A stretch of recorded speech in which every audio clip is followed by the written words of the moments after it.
Asthma ಏನು ಅಂತ ಗುರುತಿಸಿದ್ವಿ, ಅದಕ್ಕೆ ಹೇಗೆ ಟ್ರೀಟ್ಮೆಂಟ್ ಕೊಡೋದು ಅಂತ ತಿಳ್ಕೊಂಡ್ವಿ, ಹೇಗೆ ಮುಂದೆ ಪ್ರಿವೆಂಟ್ ಮಾಡೋದು ಹೇಗೆ, ಅಲರ್ಜನ್ ಅವಾಯ್ಡೆನ್ಸ್ ಬಗ್ಗೆ ಮಾತಾಡಿದ್ವಿ. ಇನ್ನೊಂದು ಮುಖ್ಯವಾದಂತಹ ಒಂದು ಅಂಶ ಏನು ಅಂತ ಹೇಳಿದ್ರೆ ವ್ಯಾಕ್ಸಿನೇಷನ್, ಅಡಲ್ಟ್ ವ್ಯಾಕ್ಸಿನೇಷನ್ಸ್. ಈಗ ಫ್ಲೂ ಮತ್ತೆ ನಿಮೋಕಾಕಲ್ ಕಾಯಿಲೆ ಬಗ್ಗೆ ನೀವು ಆಲ್ರೆಡಿ ಕೇಳ್ತಾ ಇರ್ಬೋದು ರೇಡಿಯೋದಲ್ಲಿ, ಟಿವಿಯಲ್ಲಿ.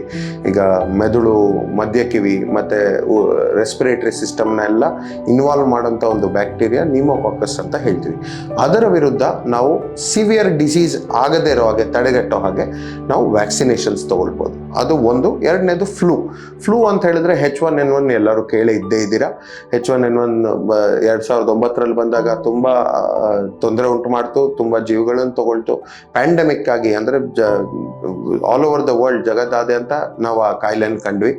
ಸೊ ಫ್ಲೂನ ಪ್ರಿವೆಂಟ್ ಮಾಡುವಂಥದ್ದು. ಈಗ ಫ್ಲೂ ಅಂತ ಹೇಳಿದಾಗ ಅದು ಪ್ರತಿ ವರ್ಷ ಅದರಲ್ಲಿ ಬೇರೆ ಬೇರೆ ಸಣ್ಣ ಬದಲಾವಣೆಗಳನ್ನ ನಾವು ನೋಡ್ತೀವಿ. H1N1 ಆಗಿರ್ಬೋದು, ಈಗ H5N1 ಅಂತ ಹೇಳ್ತೀವಿ ಕೋಳಿ ಜ್ವರ, ಅಥವಾ H3N2 ಅಂತ ಹೇಳ್ತೀವಿ, ಅದು ಹೋದ್ಸಲಿ ಕೋವಿಡ್ ಜೊತೆಯಲ್ಲಿ ನಾವು H3N2 ನೋಡಿದ್ವಿ.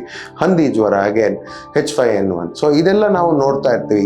ಹೀಗಿರುವಾಗ ನಾವು ಫ್ಲೂ ವ್ಯಾಕ್ಸಿನೇಷನ್ ತಗೊಂಡಾಗ ಆ ಸಿವಿಯರ್ ಡಿಸೀಸ್ ಅಂದ್ರೆ ಕಾಯಿಲೆ ಬಂದು ನಿಮೋನಿಯಾ ಆಗಿ ನಾವು ICUಲಿ ಬರುವಂಥದ್ದನ್ನ ನಾವು ತಡಿಬೋದು. ಸೊ ಇದಕ್ಕಾಗಿ ನಾವು ವ್ಯಾಕ್ಸಿನೇಷನ್ನ ಪ್ರತಿಯೊಬ್ಬ ಅಸ್ತಮಾ ಪೇಷಂಟನ್ನು ತಗೊಳ್ಬೇಕು.